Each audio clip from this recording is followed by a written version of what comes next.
certain that Windows generate huge buzz among the content creators and consumers, but Windows 11 has certainly sparked a fire of interest. And the reason for that is the entire build of the operating system has been leaked well before the official announcement date from Microsoft, which falls on June 24th. This means you can install Windows 11 right now by downloading the build, but that doesn't mean you should because it's still unofficial and could have some bugs. But as you can see, Microsoft has made some big changes. The first thing to notice is the standard start menu and taskbar icons looking similar to Apple's macOS. Honestly, when I first saw this, I absolutely hated it because it looks more like Windows 95. But I quickly changed my mind when I saw the dark mode. It looks good. I won't say it's the best looking operating system out there, but it looks miles better than the light mode.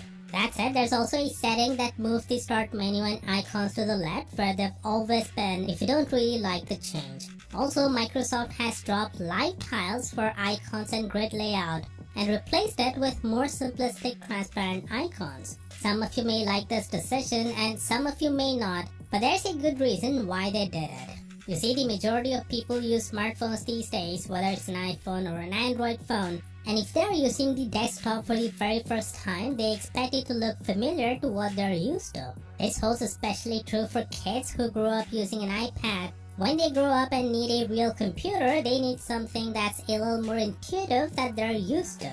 Anyway, the start menu has been generally simplified and also hold pin apps, recent files, and quicker access to restart and shut down buttons. Interestingly, quite a bit of design choices has translated from the unreleased Windows 10X. The 10X was designed specifically for dual-screen foldable devices and was meant to compete with Google's Chrome OS, but they cancelled it for some reason.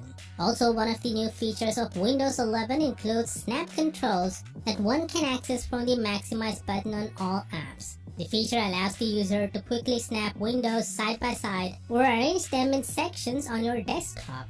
Microsoft has also changed the startup tune. Now it sounds like this.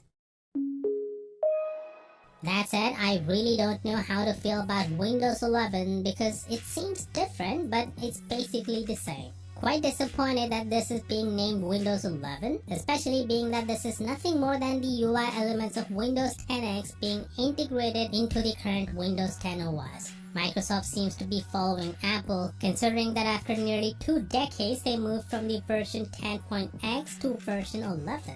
Definitely not worthy of a version change. Also, I never liked the look of macOS, but now Windows 11 is starting to look like it, and that's really frustrating. Anyway, let me know what you think about this down in the comments. And as always, I'll see you tomorrow. Peace out.